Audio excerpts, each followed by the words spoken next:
What's up YouTube, Capital G here, guys. This is fucking awesome. I couldn't even make this up. You guys know how every single week in the OCG they have a bunch of tournaments, and a lot of them are like team-based tournaments. I think they can get to like 196 players at any given tournament. That's like a really big turnout, which would translate into like a pretty decent sized regional in the TCG. And a lot of these team tournaments will be like 3-man teams or 4-man teams. And there was this one particular tournament this week that ended up being 93 players. That is 31 teams of 3, and look what ended up getting 4th place. And I couldn't actually believe this. I was like, what the fuck?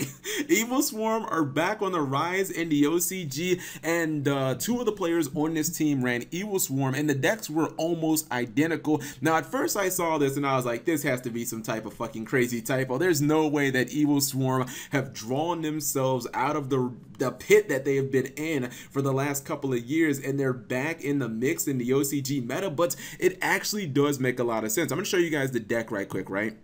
But if you look at the deck, it actually makes sense, right? And I think that Evil Swarm coming back as a strong meta, or a strong counter to the meta, a strong anti-meta deck, actually does make a decent amount of sense, because for starters, there is no Zodiac anymore in Japan. They have nerfed that deck into the ground, so your Ophion getting easily countered by your opponent summoning any random Zodiac, Ram or whatever, going into Dryden and popping the card, like, that's just not going to happen anymore. Nobody plays Zodiac anymore. Dryden is banned regardless. And even a deck like True Draco Demise, which would just be another deck that would pretty much shit on Evil Swarm because Ophion doesn't do anything to the tribute summon, that deck is seeing significantly less play as well in the OCG, because obviously Diagram's at 1, Masterpiece is at 1, and I think a lot of people are even just kind of afraid to run True Draco, considering that the dinosaur deck has a searchable kaiju that can just answer your 1 Masterpiece, and Demise got hit as well. But when you really look at this deck, and you look at some of the strongest contenders in the OCG,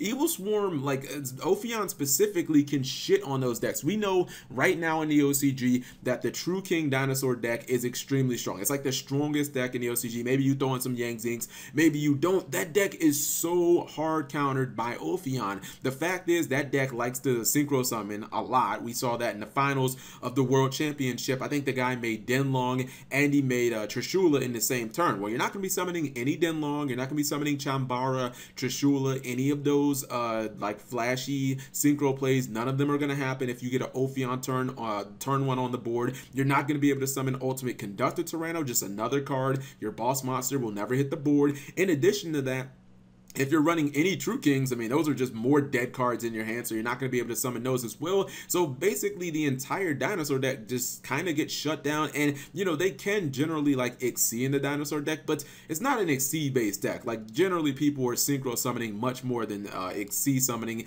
in the deck. So you kind of look at the deck, and it's like, yeah, dinosaurs are hard countered by Ophion. If you look at the Invoked deck, or I guess you could say Invoked variants, or mainly like the Wind Witch Invoked, which is still pretty popular in the OCG, that deck gets shit on as well. You will not be able to fusion summon pretty much any of your invoke cards. You won't be able to make Merkaba, you won't be able to make Raideen, any of the good invoke cards, and then you won't be able to fall back on your synchro plays either. Your Crystal Wing will never hit the field, and even if you go second playing Evil Swarm, it's not like you can't summon Ophion even if your opponent does open with the Crystal Wing synchro play. It's relatively easy, because keep in mind things like Caster doesn't activate, and same thing with Magnagora. It's another card that it's basically just a Cyber Dragon, so it's really easy to get Ophion on board even through that Crystal Wing your opponent has. And then it's simple as, you know, just a Book of Moon or something like that, putting Crystal Wing face down, attacking over it, and then what can the Invoke deck even do at that point? Like, you're basically playing a bunch of shitty 1,000 attack monsters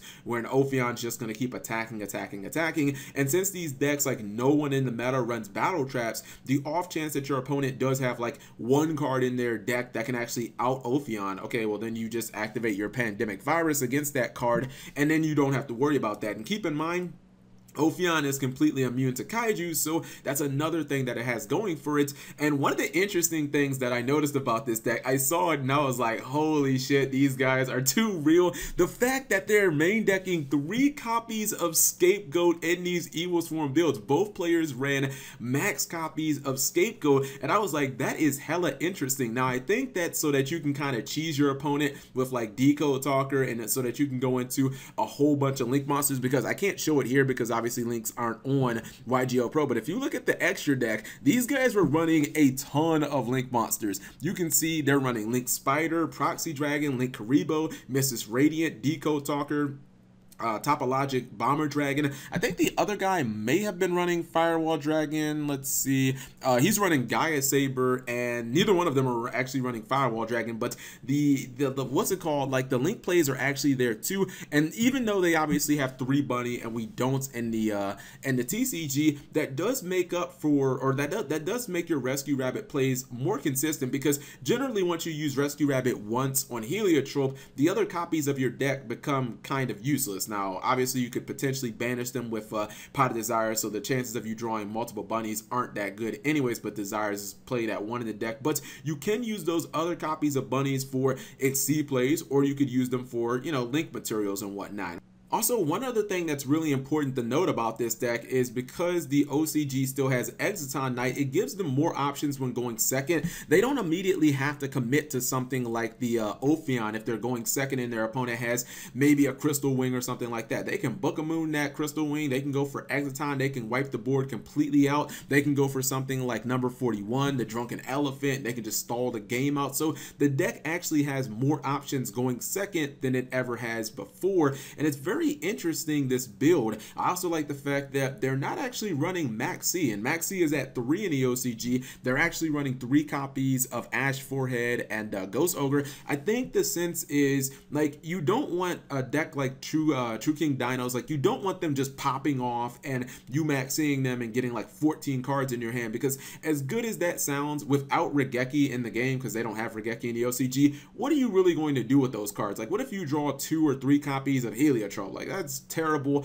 You draw 2 copies of Bunny, you know, obviously you can only resolve Bunny 1 time in this deck, so there's too many like there are too many monsters in Evil Swarm that you don't want to draw in multiples. Like, you don't really want multiple Kirkions on your first turn. Obviously, even if you use Kirkion during your first turn somehow, you're probably just going to be able to resolve one of it. So with Evil Swarm, Max C and getting a whole bunch of cards doesn't actually work that well. You'd rather just shut your opponent down, take a 1-for-1 with something like Ash Forehead or Ghost Ogre. Maybe even taking a neg 1 might be better than letting your opponent pop off and giving you a whole bunch of cards.